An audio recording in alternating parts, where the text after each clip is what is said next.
Hello,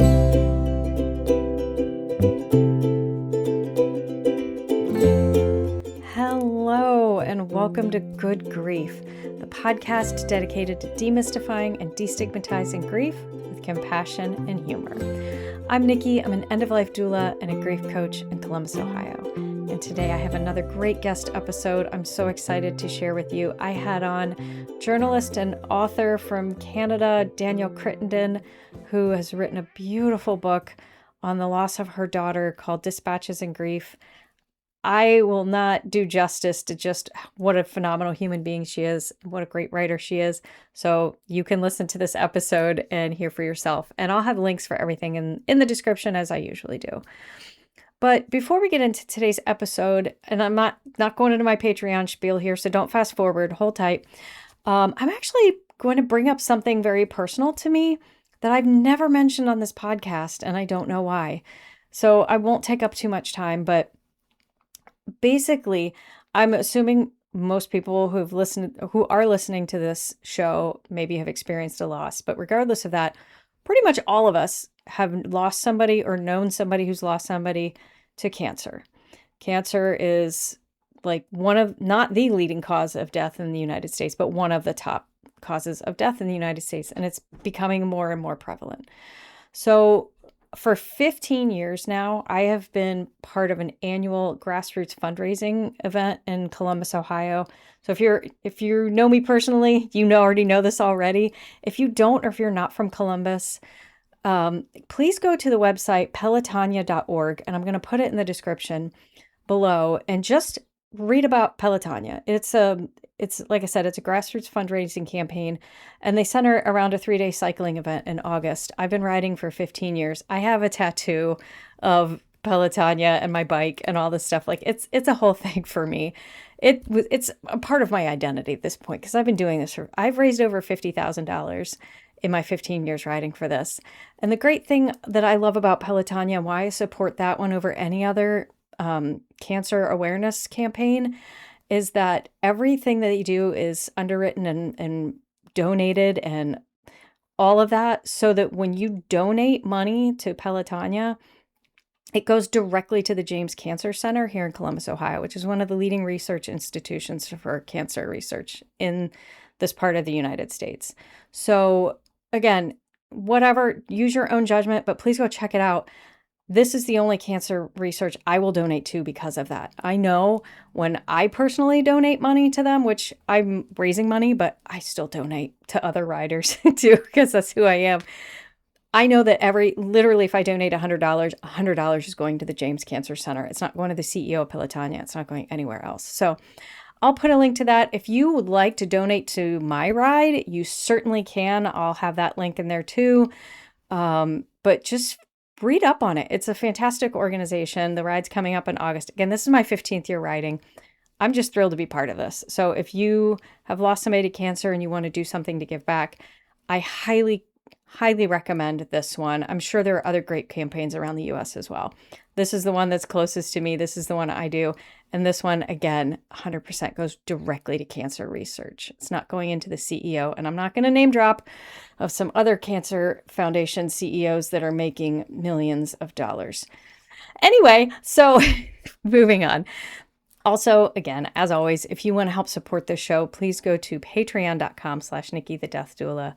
You can get early access to the show, other great information coming right into your inbox. But that's enough. This intro's gone on long enough. We're going to get into today's episode with Danielle Crittenden. All right. Thank you, everybody, for tuning in again this week. I am so excited for my guest this week. I have the amazing Danielle Crittenden with me today, author of Dispatches from Grief. So, Danielle, would you tell us a little bit about you and your story behind your book? Yeah, so the title, as you say, is Dispatches from Grief. The subtitle is A Mother's Journey Through the Unthinkable. And the unthinkable did happen to this mother. Our eldest daughter, Miranda, died suddenly at age 32 from complications of a tumor she'd had removed 5 years previous. And I was thrown into the alternative universe, as I call it in the book, as I'm sure so many of your listeners and viewers have been in once a tragedy of this magnitude happens to you, especially I think the loss of a child, which is so unexpected and so out of the order of the universe. Um, it your whole life changes, your whole you change completely, or you change as a person. Nothing is ever the same again. And the level of grief is so painful in every way, not just emotional, but physical. Your heart actually described it as like having an ice pick pounded to my chest Oh, 24 hours a day. wow. Um, it's nothing prepares you for it, or really could, of course. But Mhm. so when I started to write this book, and I didn't write it as I mean, had no idea what I was writing, honestly. I'm a writer by trade. I'm by training, I'm a reporter. That's how I began my uh, writing career as a city reporter. And I've learned that, over the years, when something happens to you, you write about it. So the Mhm. dispatches was always in my head that I'd been sent to this alternative universe, and I needed to start covering it like a foreign correspondent, except of course now Yeah. I live here.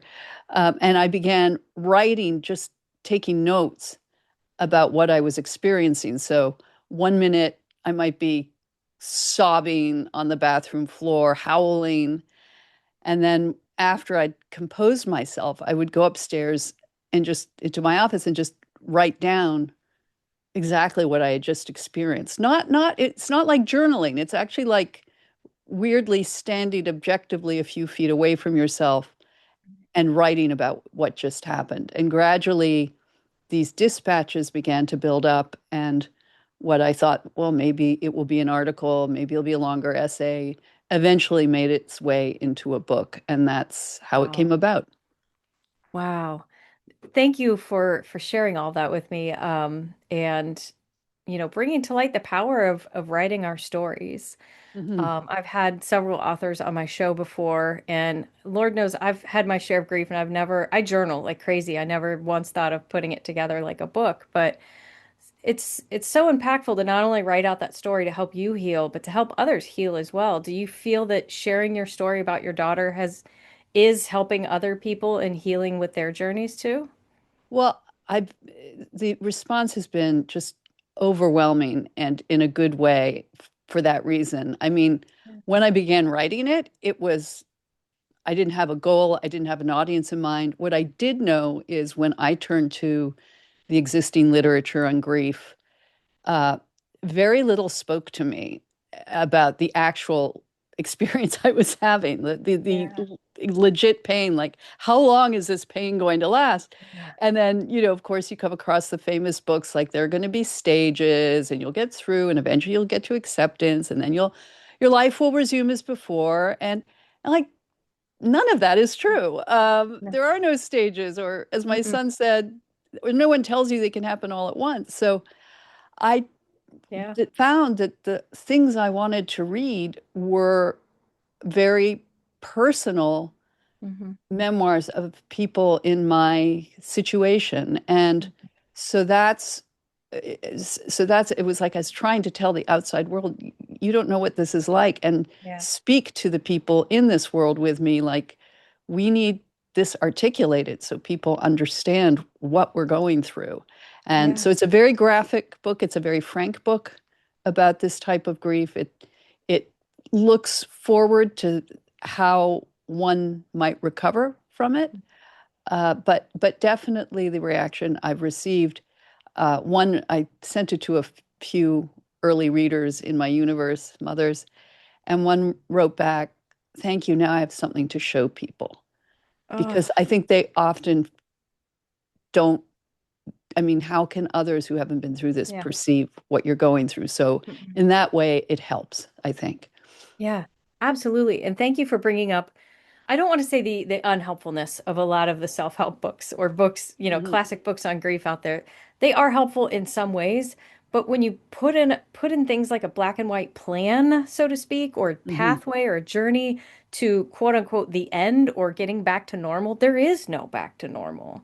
Hmm. You can't go back to the way you were before that person died because they're not here, and the person you were before is tied to that person Exactly. being on this earthly realm, so to speak. So thank you so much for that. That's one of those things that drives me crazy, and I really try to avoid use words like acceptance because you don't ever have to accept a death. And with a child, you never will. No, I call no, it like resignation, right, absorption. right. It's Maybe something even you just just, acknowledgement. yeah, acknowledgement is good. Right. Yeah.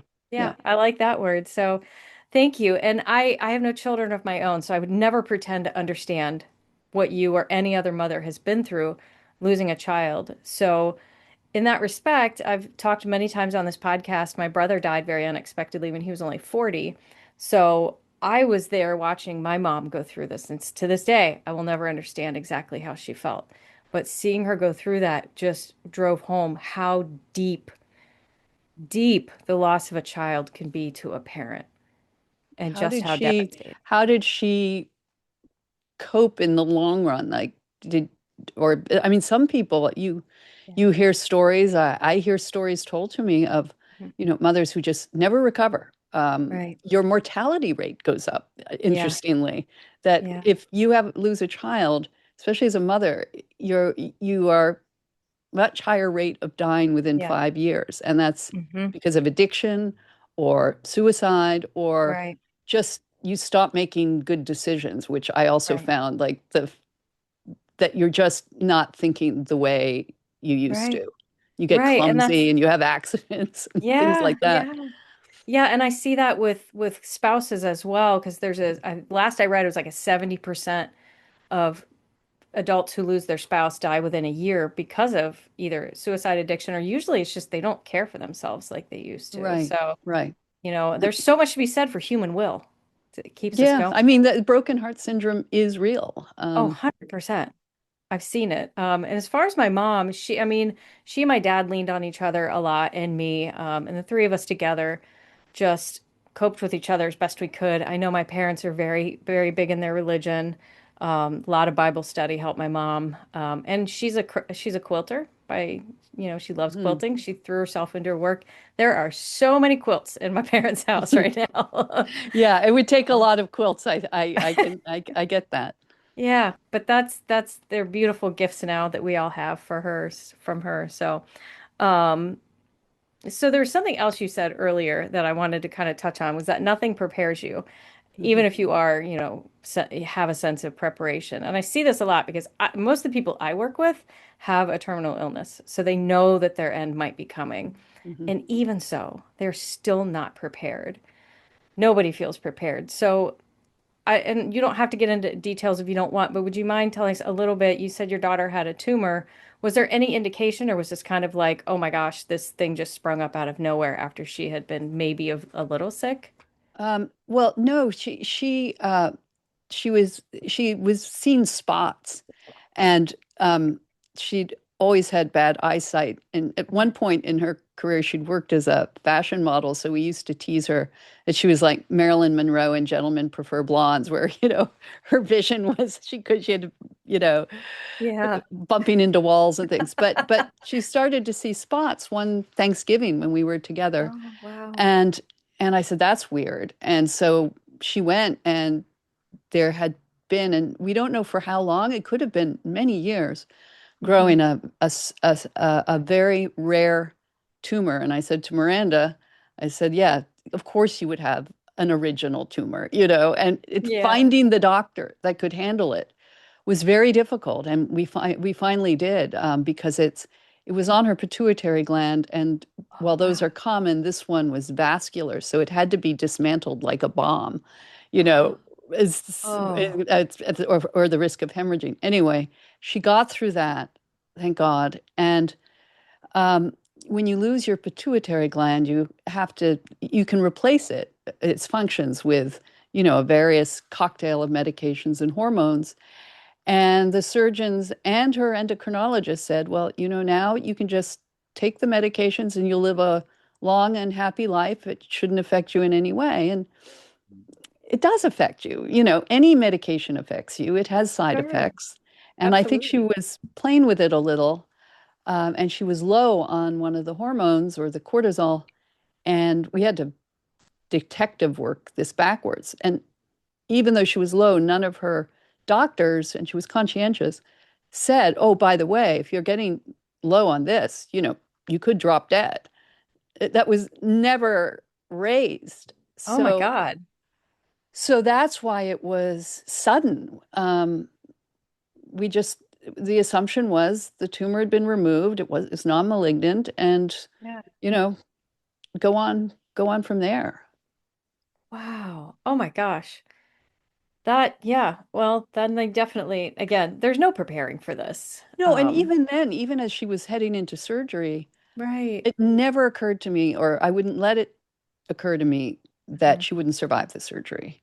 And Yeah. I think she didn't let it occur to her that she wouldn't, and she did survive it, and she really recovered well. So Oh, oh, and then so how long after the surgery did her death occur?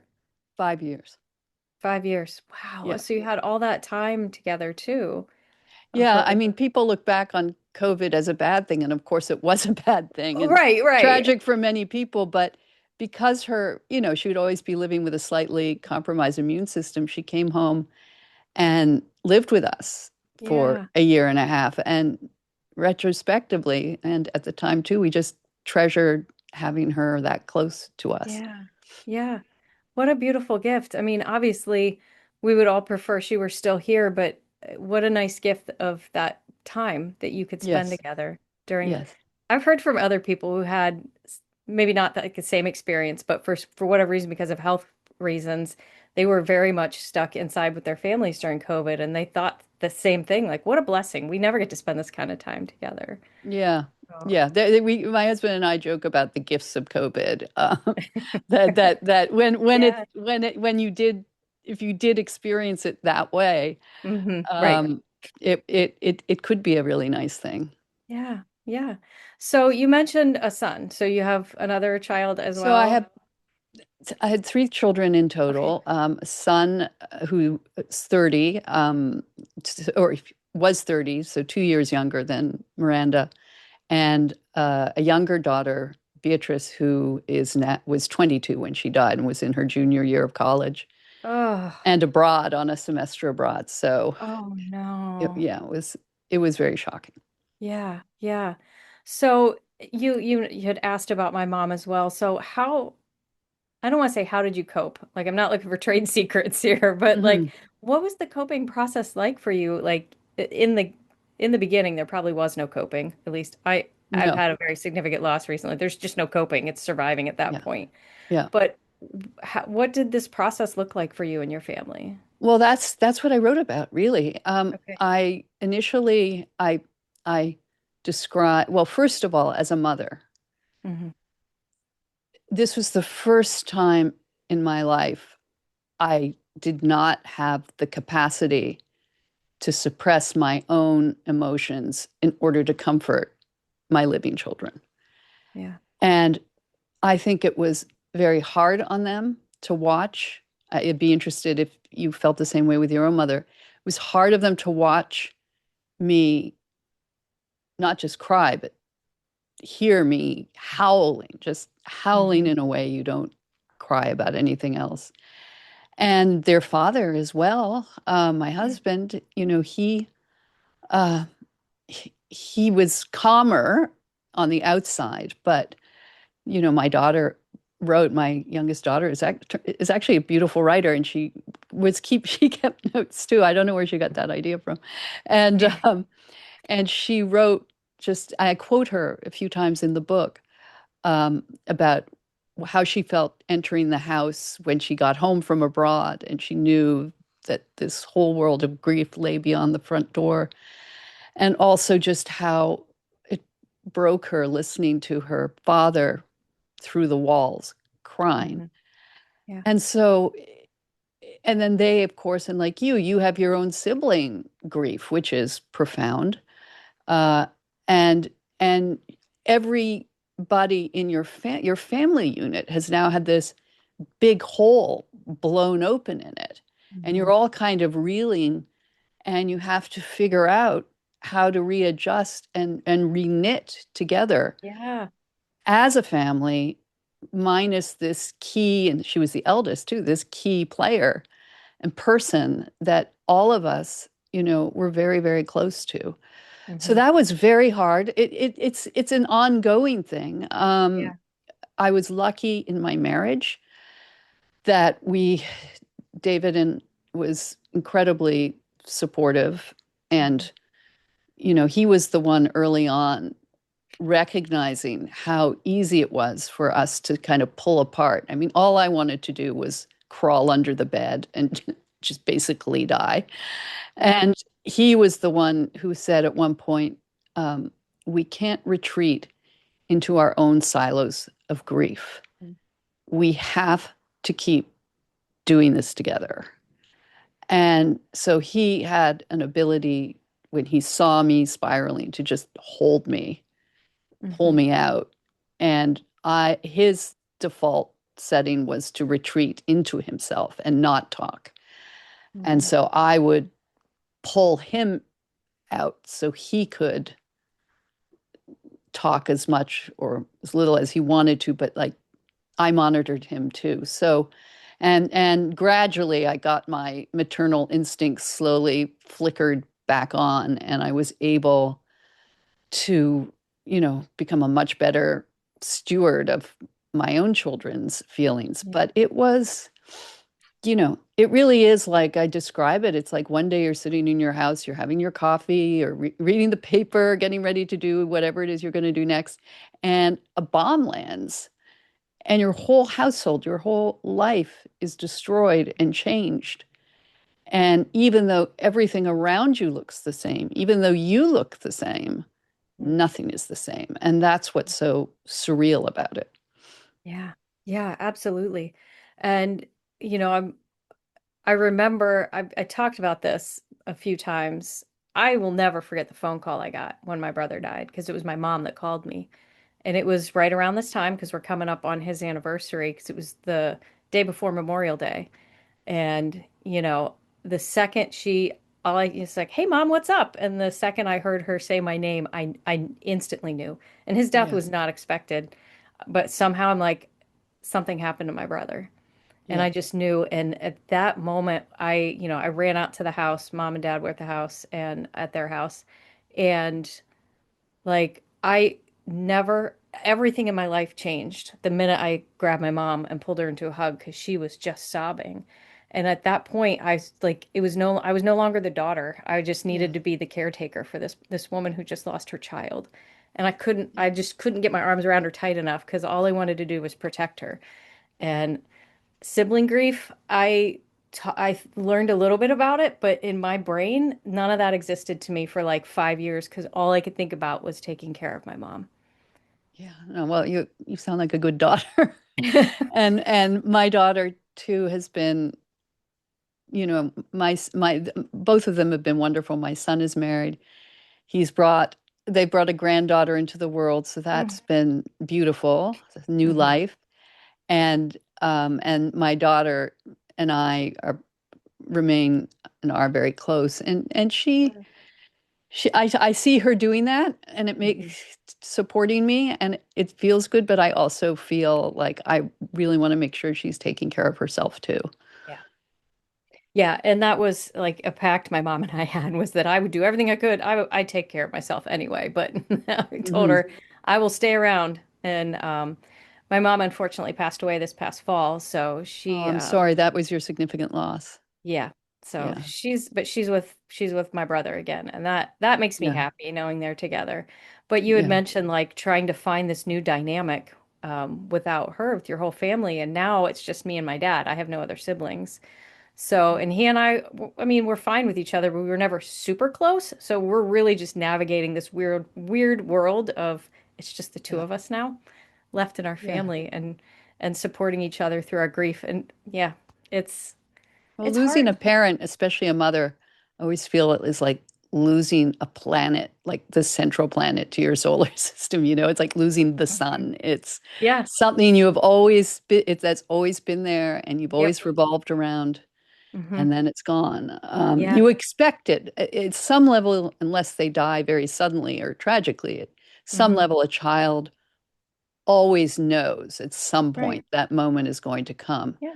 where Yeah. it's the reverse for a child dying before a Oh, parent. yeah. Yeah. That's because that's, quote, not how it should go, right? Right, A right. parent should never lose a child, and yet here we are. It happens. Yeah, yeah. So now that I'm sorry, how long ago did she die? When was this? I 5 did years ago. 5 years ago. Oh my gosh. No, no, Oh, no, no, no. Sorry.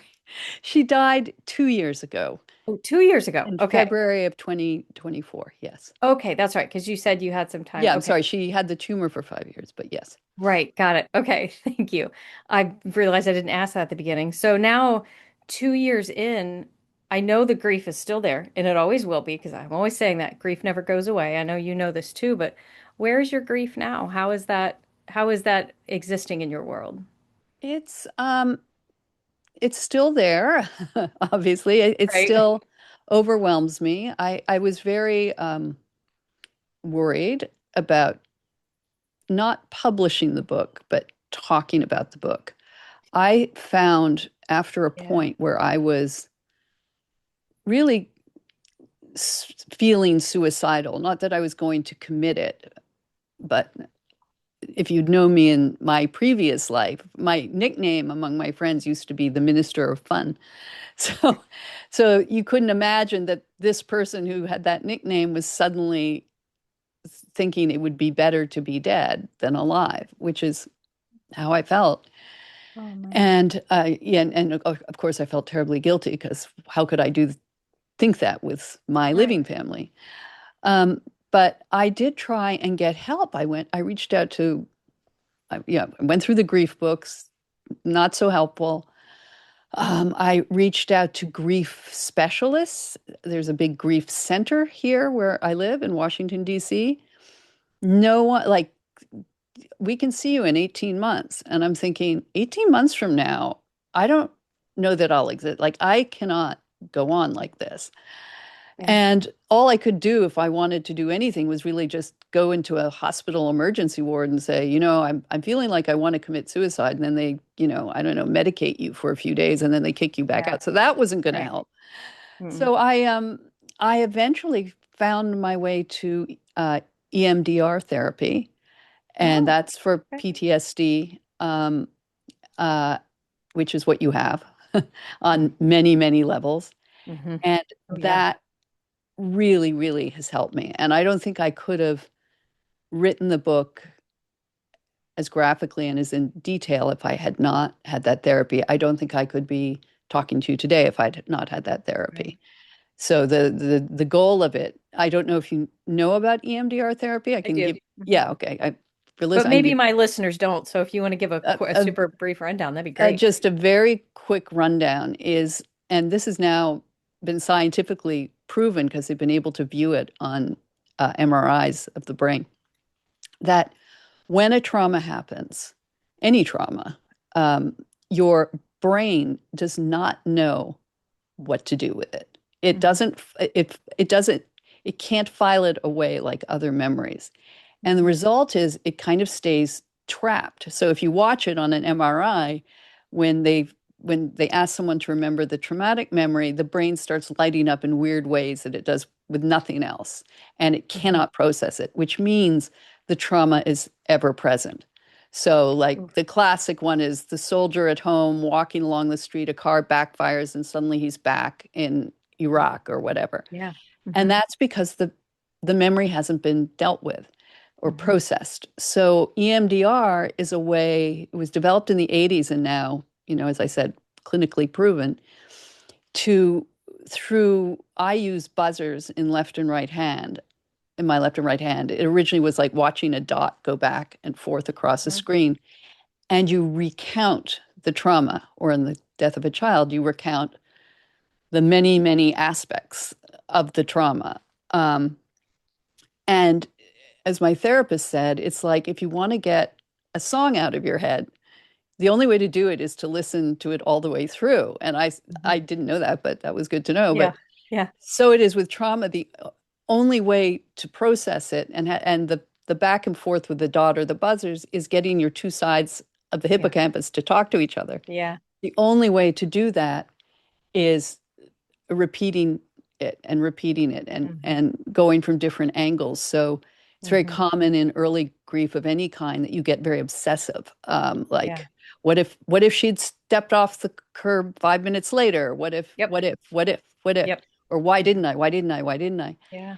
And that was among the first sessions was to just play these out. And what was remarkable, I found, is I I felt at the end of the session, I couldn't tell you what had happened, but I felt like lighter, like there'd been an exorcism and Yeah. of that, whatever aspect we were talking about that day.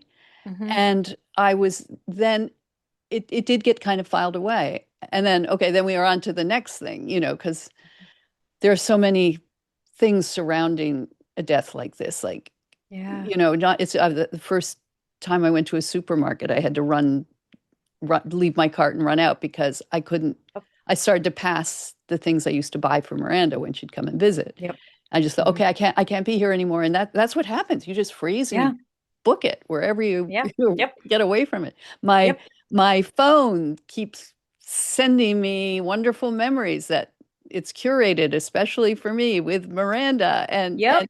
that goes off like an IED. Like you go, what? Wait. Yeah. I So was doing okay. I was Thanks. thanks Facebook memories. Love you. Right? Oh, they are mother. I Don't get me hate started on them. Mother's I Day. hate them, hate them, hate them. But Yeah. but then but I did say at one point to my therapist, I said, look, I'm never going to stop grieving Yeah. Miranda. I'm never going to feel good in the way I used to again. I said, so what's really the point of this? And she said, the point of it is that you will learn to control your grief and it won't control you. And that Mhm. was basically it. And I Yeah. thought, you know what? That sounds reasonable. That's Yeah. that's a good goal. Get me out of I bed love in the that. morning. Let me help draw me back, I think, where I am now Hmm. into I can be much more present. I Hmm. can sort of be present in the moment for things, enjoy things. And then I describe it like a heavy stone that you carry around. You're always going to have this stone, this weight.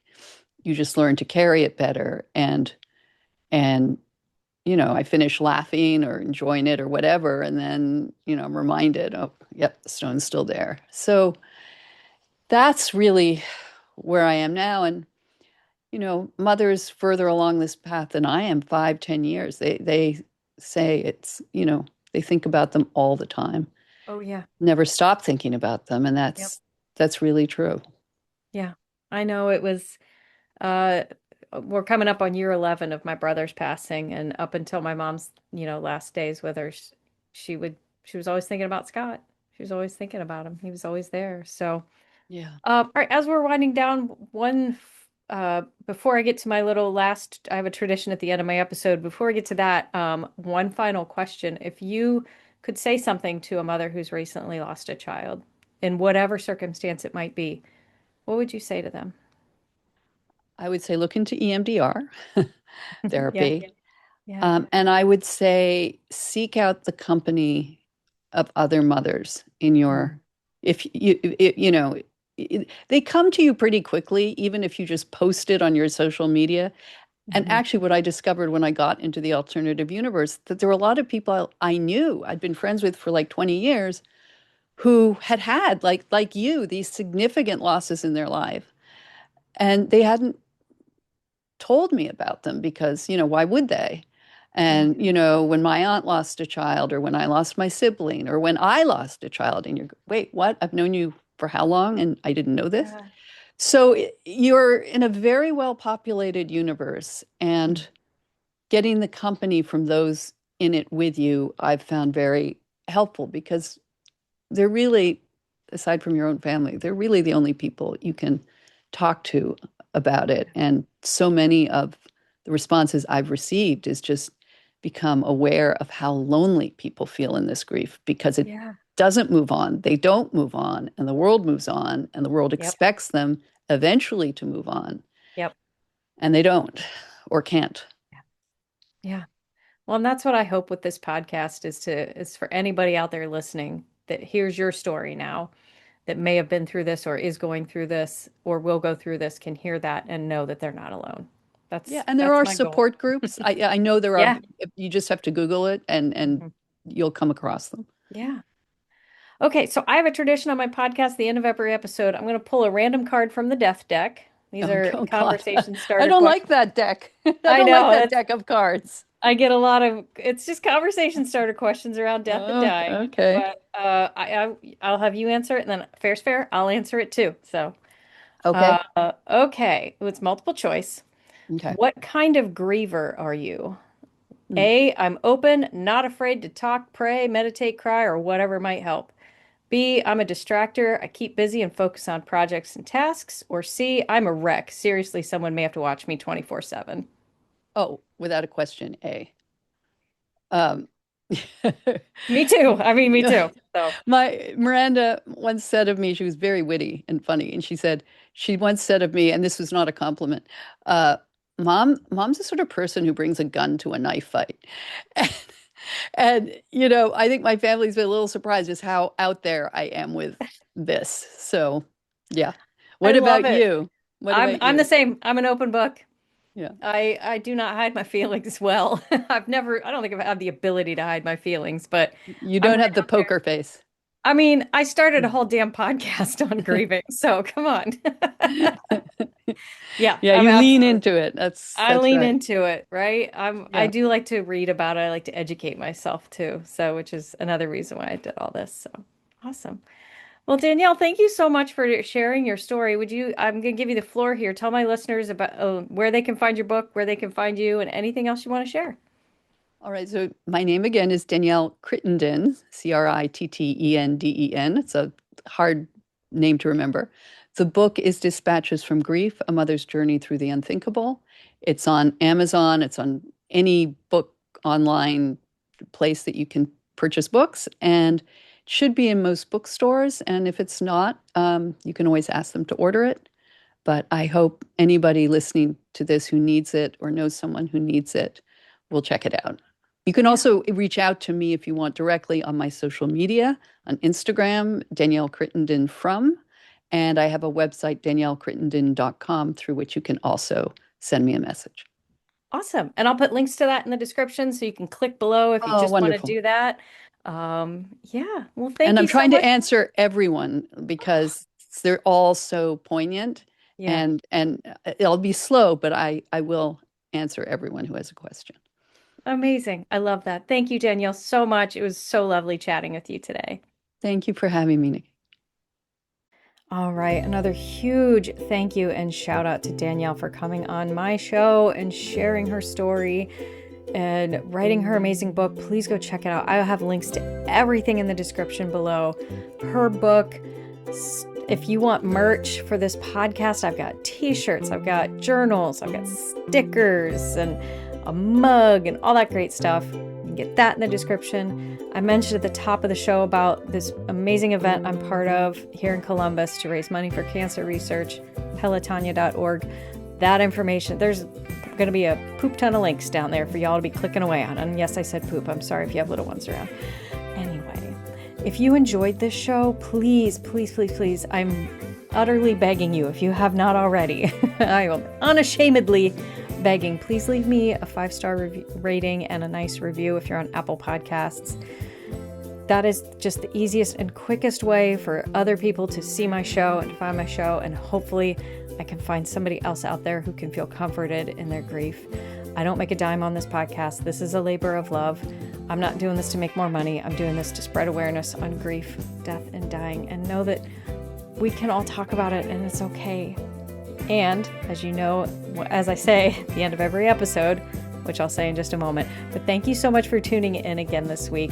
Again, tons of links below. Have an absolutely amazing week. And remember, as always, your grief is yours, your feelings are valid, and grief doesn't always have to suck.